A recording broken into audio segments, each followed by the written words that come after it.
Sean McVay was not happy with Puka Nacua.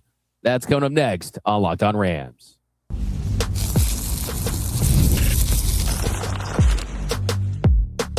You are Locked On Rams, your daily Los Angeles Rams podcast. Part of the Locked On Podcast Network, your team every day.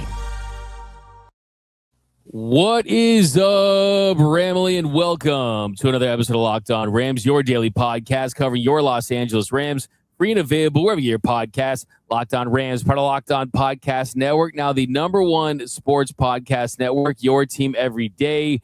We're also available over on YouTube, so if you haven't yet, do me a huge favor. Hit the subscribe button, hit the notification bell, and hit the like button for your Los Angeles Rams. Trying to get a 21,000 subscribers, very close. Trying to get 30,000 subscribers before the Super Bowl.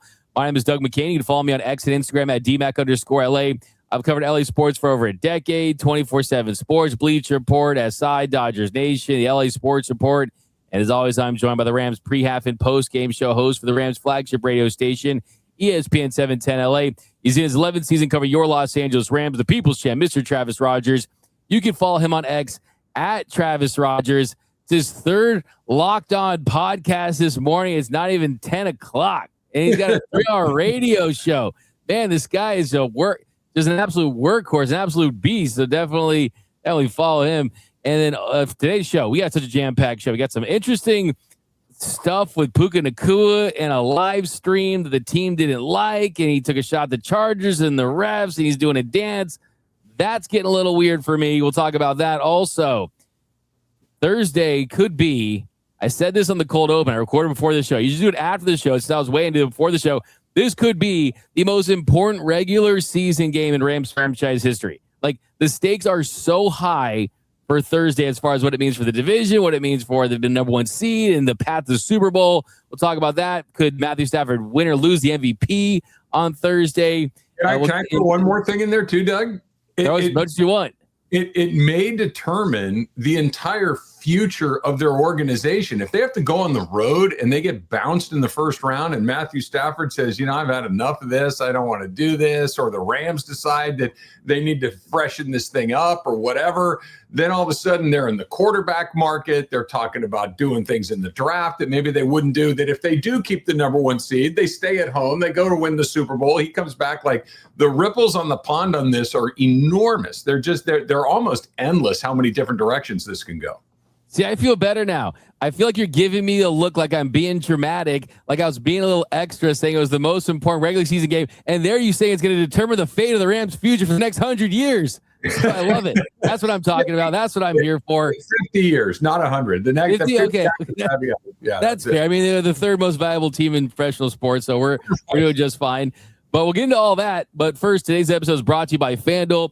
If you want to be right in the middle of the action this season, visit FanDuel.com and place your NFL live bets all season long. So, Travis, we got a lot of stories to hit on this one. Some football related, some non-football related. But first, I think the right thing to do for this episode is show some love to Sean McVay and the McVay family, who welcomed their second child in. The Rams put out an awesome tweet with a Rams uniform, a Rams onesie, has McVay on the back, #2, representing the second child. It says, LA Rams transactions delivered, Christian Alexander McVay. So a little CMC action there, but not the CMC that we almost got a couple years ago. And look, all I'm saying is this kid is not seeing his first loss this Thursday. All I'm saying is this kid is getting a ring that I'm hoping that doubles as a pacifier. And I'm just so excited for the McVay family, and it's great to see this. Yeah, no, it's an incredible moment. I know you've been through it. I've been through it. Anybody that's a parent has been through it. It is both this unbelievably joyous occasion where you're excited and elated and also exhausted and terrified and overwhelmed and all of these things. So look, Sean McVay is obviously cut from different stock than most of us, because short week, bad weather, #1 seed, division bye, all the MVP quarterback stuff, all of this on the line. And there's not, and by the way, new baby at home, wife who just delivered new baby at home. And if it were anybody other than Sean McVay, I'd be like, yeah, no chance. But with Sean McVay, it's probably like, yeah, I'm sure he's fine. He's just a totally different dude. Yeah, he'll be fine. He's Davante's day to day and the baby's diaper to diaper. So he'll be good to go. Now, I think I was going to start with the implications of the division, of Davante Adams update, things like that. Might as well start with the Puka Nacua stuff, though, because that's really kind of hot on the internet right now. So I don't know if you guys are big on streamers and some of the biggest streamers in the world. You got this guy named Neon who puts a 3 in his name instead of just spelling it Neon. I have no idea why. You also have Aiden Ross, who's a very popular streamer. Well, Puka Nacua was set to go on their stream. By the way, I think Mookie Betts is going on it today. But the difference is Mookie Betts is in the offseason, has already won his second World Series in a row, and not much going on. Puka Nacua heading into a Thursday night game, as we point out how significant it is. And Puka Nacua tried to bring them into the Rams facility, but Sean McVay shut it down. And Puka said on the phone about it, he said, I thought my team communicated. I guess there was no communication, especially when coach found out he didn't blank with that. Just because of the short week, let me handle business on Thursday. Then we should be good. Quick turnaround. We can do a whole day. We can go from LA to Vegas for the weekend. He said when Boss Man heard about it, he was not happy about that one. He said laughing. So it was pretty interesting. We'll get into some of the stuff he actually talked about when he was on this stream that appeared to be in a bus. I just watched it about an hour before this show. But this comes on the heels of a couple weeks ago when Puka Nacua is trying to stream from the locker room, and that was against policy, and he's laughing about it. And I think there's a little bit of a slippery slope here. I think Puka, I'm just going to plant my flag here. This is the biggest game on Thursday. 0 distractions. You said it before. You said so many times, this is not what the Rams do.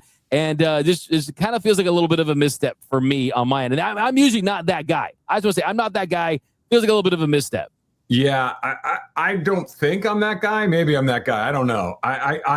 This is stupid, man. This is unnecessary. This is the sort of stuff that, and like you just said, D-Mac, that the Rams are really good at not having to deal with. They not because they just lock everything down really tight and all that. That's not what I mean. What I mean is they pick people that aren't noisy. They pick people that are pros. They pick people that understand what the ask is, that understand what being a pro is about, that understand what the culture that Sean McVay has created is about. And that is, it's not don't have a good time. It's not don't enjoy yourself. It's not even that. It's when it's time to go to work, it's time to go to work. And work is about work. And we're not mixing these two things together. If you want to be a celebrity, that's fine. Go do it on your own time when it's not on the clock and it doesn't have anything to do with what we're doing.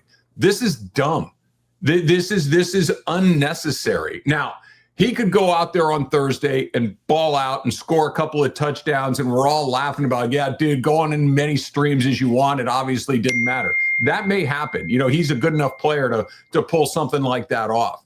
This is very un-Ram-like. And like you said, this is the second time that something like this has happened. This is the second time that he has had a situation where somebody, the team is like, dude, knock this, you know what, off. And that's 2 times too many. You know, one is like, all right, whatever, but it's the same guy, second time, short week, like you said, biggest game of certainly the season, if not the biggest regular season game that we've seen, you know, in years. And here we are talking about this right out of the gate. That is unnecessary. Look, if production equals tolerance. If he goes out there and is great, then everybody go, who cares? If he goes out there and plays bad, if they go out there and lose, now what are we talking about? It was a self-inflicted wound, and it's just dumb. I can't come up with a better word than that. It's just a dumb thing to do in this situation. Yeah, it's completely unnecessary. It's completely unnecessary for a guy that has not only established himself as one of the great draft stories in the history of the game where he was drafted, but he's legitimately a top 5 receiver. He's legitimately an all-pro. And when you reach that level, there's more attention. You have a bigger responsibility, not just to your team, but to the rest of the league. And look, I get it. That's kind of the name of the game in this generation. You want to build build your platform. You want to find a way to get more eyeballs and more attention. And look, the truth is, like you said, if you go out in the field and you produce, I mean, no one cared that Deion Sanders had a Lamborghini shipped to the Super Bowl, right? Because he was great in the game. But let's win a Super Bowl, right? Let's take care of business. Let's get the 1 seed. There's a lot in front of you.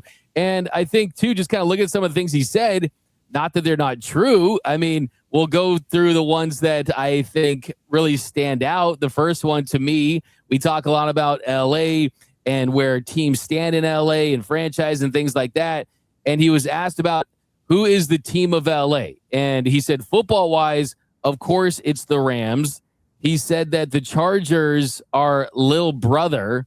He said, we charge them like for rent. So those are his exact words. So look, I mean, that's kind of a parroted take, right? I mean, okay, the Rams, they charge, the Chargers are leasing stuff. I like that. It's a good shot. Like, this is something I would love in May or June or April or March or February after the Super Bowl. You know what I mean? It's like, that's the thing. And it's not that it wasn't funny. It's not like it wasn't likable, but that's one thing he said. I like that. Take a dig at the Chargers.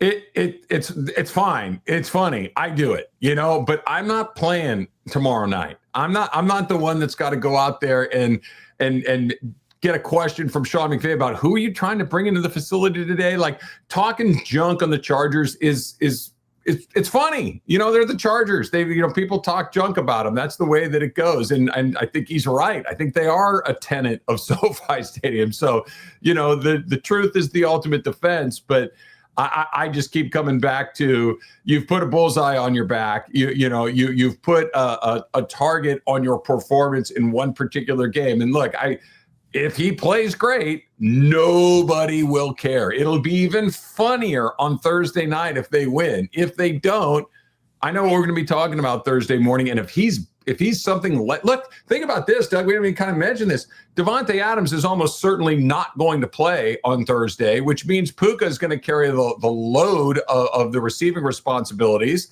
So let's say there's a drop. Let's say there's a bad performance. Let's say there's something that he does that leads to a Rams loss, or then. What are we talking about? Get your jokes in later. Get ready for this one. I usually kind of cringe at all we can't have any distractions. This is just like, come on, man. We're all living in the real world. There's other things that are going on. You can hold two thoughts in your head at the same time. Most people can, at least. But this one feels like just one step up from that. This is just an unnecessary thing to have to deal with. People are going to ask Sean, and look, Sean McVay's good at this. He'll deflect it. He'll keep moving, and if they win, he'll brush it aside. If they lose, he'll brush it aside. But I guarantee you, at least for 5 seconds, he went, "What the hell's going on? What?" And then probably went right back to work. Yeah, I think that's funny, because to hear you say that, I feel like we have that in common, where it's like, wait a second, an LA athlete did something interesting. We're all for it, right? We're like, let me get that. Give me two times that, right? And for me, it's like, I almost feel like, for myself, like, man, am I becoming more of an adult? This is kind of how I felt the first time, like, my daughter did something that I thought was dangerous, and I was like, you're gonna break your neck. You know what I mean? Like, the first time I said that, like when your parent would always say, you're gonna break your neck, and I'm like, man, I felt like 90 years old when I said that. You know what I mean? That's kind of how I feel here, for trying to have people not have fun. But you said what I think, and that is, Boss Man had a problem with it. So for anyone out there saying, oh, he should have been, that means you got a problem with Sean McVay. Because Sean McVay is not happy about this himself. The only other thing he said, I think that was somewhat newsworthy, and how it actually could impact the game on a very small level. And I think it's important, because you point out Davante Adams likely not going to play, even though they kind of left the door open a little bit, is he said about the referees, quote, they are lawyers. They want to be on TV as well. They text their friends in their group chat like, did you see me do that on Sunday Night Football? So great. I'm very curious to see when he gets mauled and he gets pushed over and there's 10 pass interferences against him that aren't called. I wonder if it will be because they saw that quote. It was dumb. It was just dumb on multiple levels. Look, I am your leading umpire referee disliker. More in baseball because umpires are performative and all that stuff. But I got news for you. If I were pitching that night, the last thing I'm going to do before I go out there and take the ball is say, you know what umpires are? They're lawyers. They want to be like, what are we doing here? Like, just go to work. Tell your friends this stuff in your group chat. You don't need to go in there and make this a public thing. This is just this. I'm going to go back to where we started, Doug. This is exceptionally un-Ram-like, that we are opening up our podcast talking about junk like this. We never do this because it never happens with these guys. They just don't have guys that put their foot in their mouth or their stream in their mouth or whatever we're supposed to call this very often. And that they did it on the heels of the biggest game of the year. It's real dumb. I think what a streamer would say in this situation is a rare L for Puka Nacua in this one. And I will say this, Travis, if he wanted to come stream with us for 5 to 10 hours, I think that'd be better, because we could talk about the game, we go through some strategy, injury, we would just on the game. And I think if it was our stream, if it was our show, it'd be a different story. But I think for this one, I think we both are agreement on that. It'll be interesting to see how this week unfolds. And I think you brought up the best point that they don't win. He doesn't play well. You just give guys fuel, and you don't want to do that when you don't need to. So coming up next, one last thing, Doug. I guarantee you this bothered Sean McVay. I guarantee it.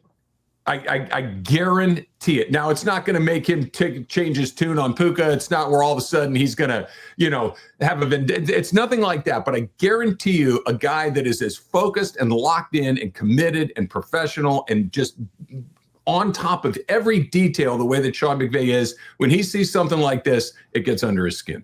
It's like when you get mad at someone you really like and you really respect, right? Yes. You know what you say to them? You're like, what the bleep were you thinking? Yeah. Right? I feel like that's what you say. Like, what were you thinking? Like, bro, like, I love you. I don't love you. Like, but what were you thinking? You know what I mean? Like, what are you doing? Like, I feel like that's kind of the situation there. But coming up next, we are going to talk about Davante Adams. He did say a couple more things yesterday, and also Braden Fisk, his availability and the importance of this game. That's coming up next on Locked On Rams.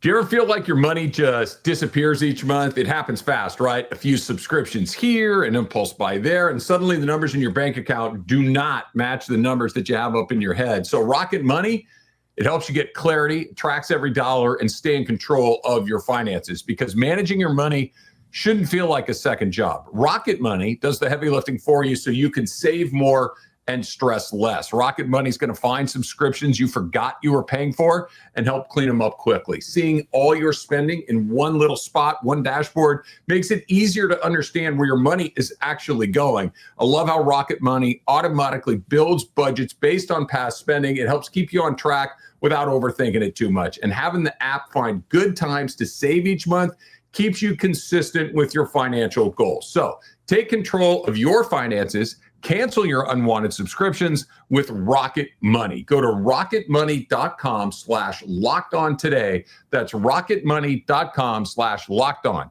rocketmoney.com/lockedon. And welcome back to Locked On Rams. Thank you for making Locked On Rams your first listen every single weekday. Free and available wherever you get your podcast. Locked On Rams, part of Locked On Podcast Network, your team every day. All right, Travis, here in our second segment, we've got a lot of views this week, and that's obviously because we put on an awesome show because of your expertise in NFL football, but also because fantasy implications with Davante Adams. We get a lot of there's a lot of guests, right? We got a lot of guests this week that are trying to get the up-to-date info on Davante Adams. It's playoffs for fantasy. Davante Adams is a big player in that. And Sean McVay did not shut the door on him playing on Thursday. He said that about experiencing the injury, he felt it a little bit. He's as tough as it gets. What it looks like with the time that we have, we'll see on Thursday. Both will be DNPs for the rest of the week. They're going to take it up to game time.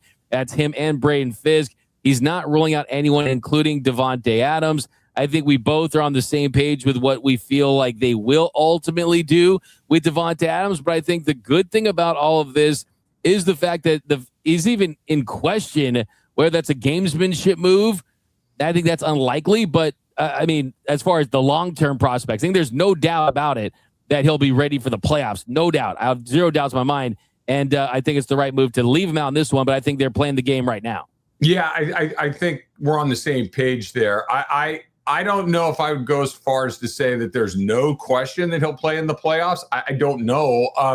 I think, put it this way, I would put it as close to zero without being zero as you can get for Thursday night against Seahawks. I would be shocked if he played on Thursday night. I also don't think he's going to play on Monday night against the Falcons. I don't think he's going to play in Week 18 against the Arizona Cardinals. My only question is, could he play in the wild card round if that's where they end up, or is he going to be available to play in the division round if they in fact get that bye? Because if they're going to win the Super Bowl, if they're going to make a run through the playoffs, they're going to need Davante Adams. I mean, can they do it without him? Yeah, they can, but it's far more difficult. The reason that the Rams are the Rams in large part is because Davante's had a really good year.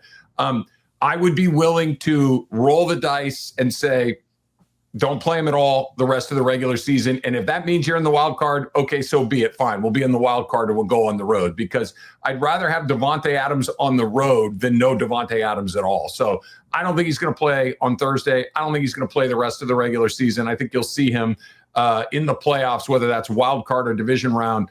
I don't know. And you know, hamstring and the way he plays, that thing could go at any time, right? So you have no idea how much time you're going to have with him. So they need to prepare like they're not going to have him for the foreseeable future. And hopefully he comes back and it's a bonus.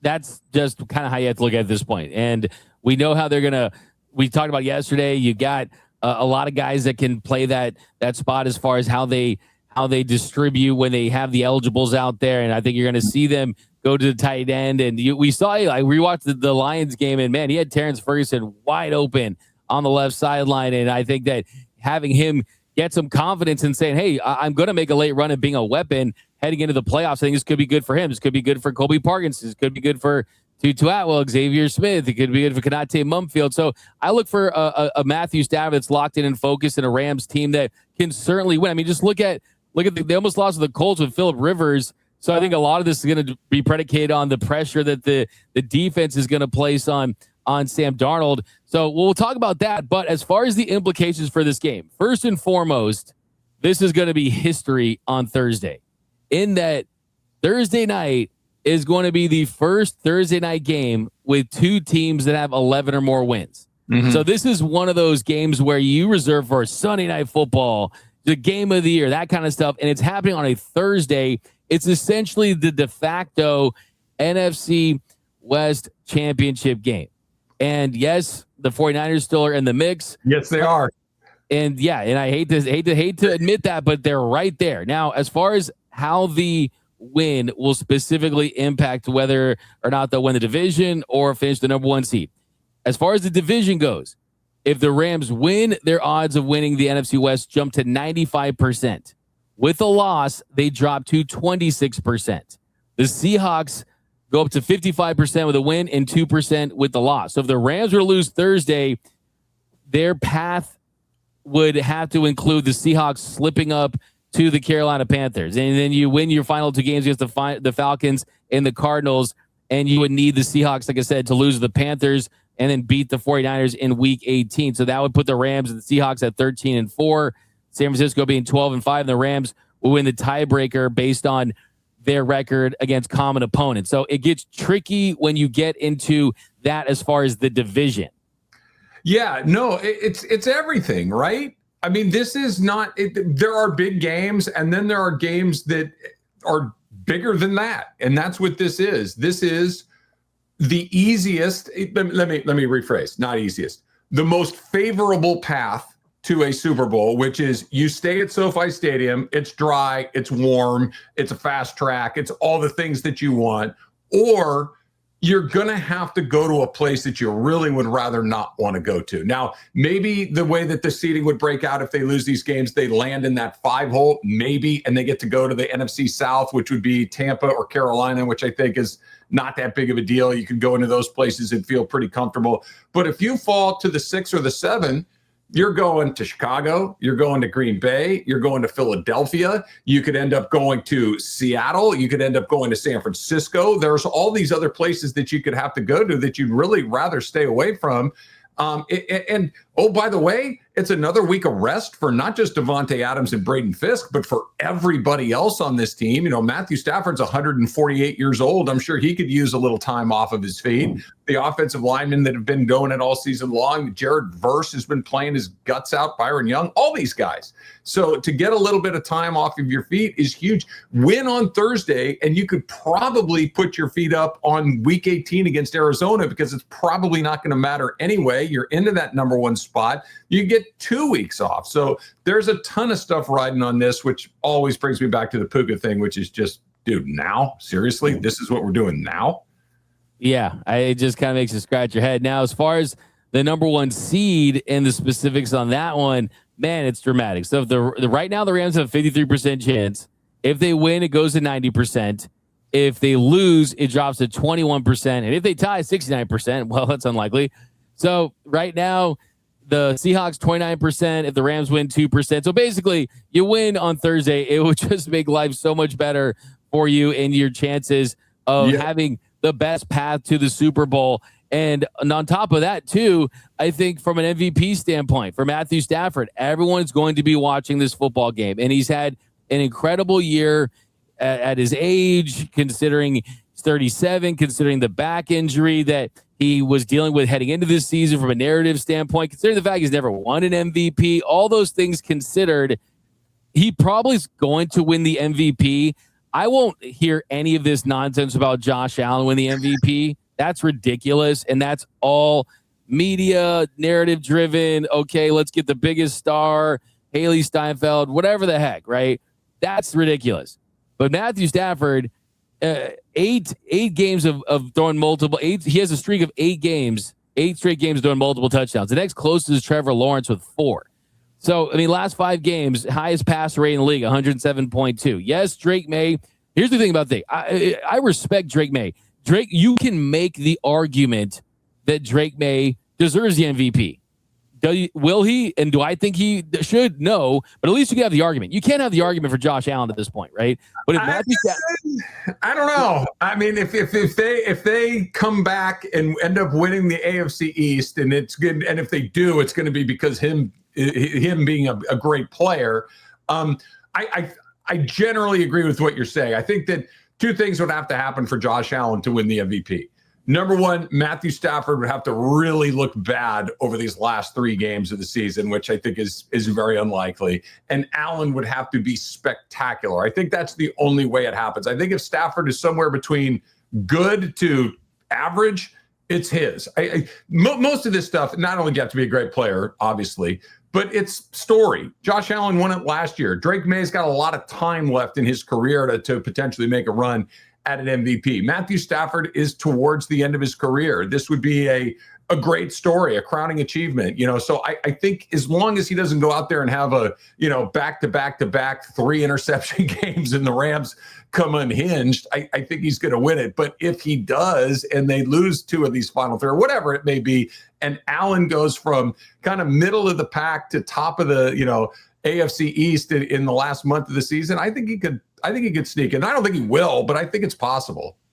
It's not impossible. I think right now, I mean, if the Rams lose, the Bills find a way to overtake the Patriots, and his heroics are on display based on the talent around him and that kind of stuff, and the fact that he is that kind of name, you understand why it would be. But right here, right now, if you're taking a snapshot of Stafford, Drake May, and Josh Allen, Matthew Stafford and Drake May have outperformed Josh Allen in literally every single category from surface level stuff, passer rating, all the way down to extremely advanced stuff. Look, I mean, you're right. I mean, pulled up the standings, and when you see the standings on paper, you see where that conversation begins. So yeah, I see what you're saying for sure. And look, hopefully, like I said, Matthew Stafford shows out, and this is just a wrap. Like, this is a lock. This is Shohei Ohtani in September, right? Yeah. It's like this for Shohei sure. Ohtani in June, July. This is Shohei Ohtani in April. Right? It's like it's over, right? So like hopefully that's the case. And here's the good news is he's got Thursday night to himself. If people see it, great. He's got Monday night to himself. People see it, great. He's got 2 solos, for lack of a better word. And if he hits the solos, he's going to win the MVP. No doubt about it. So much to play for, so much at stake. And we got more Seahawks talk. You should go on somebody's stream right now. Just get on it and, just go live for the internet. Like kind of campaign a little bit. Not the worst idea. Or yeah. Or no, you know what? How about this? You can go. They could bring back his wife's podcast. Yeah, now we're talking. That'd be the move, right? But coming up next, what is the number one key to getting Sam Darnold to see ghosts? That's coming up next on Locked On Rams.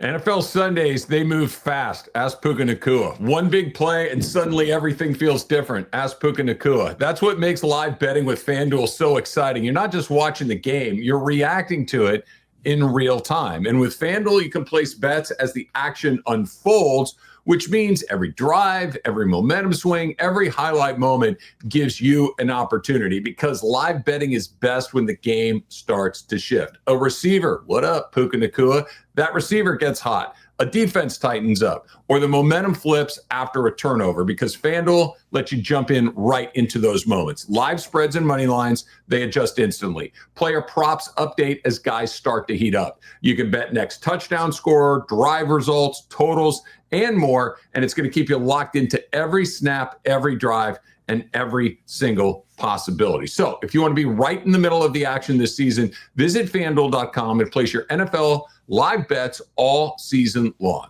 FanDuel, the game moves fast, and so can you.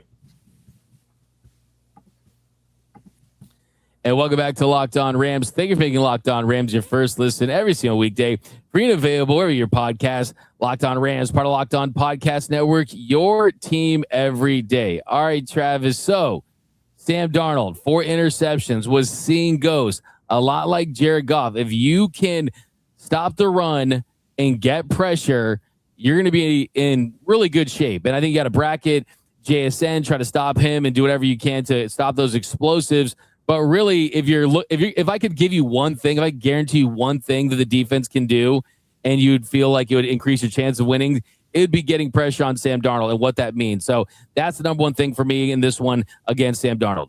No question. That's number 1, 2, 10, 47, 105. Yeah. It's all of them. Look, I've got this, theory's the wrong word, but anything can happen to anybody once. It's sports, right? You have a bad day, the other guy has a good day, whatever. A second time something happens, it's like, that's kind of weird.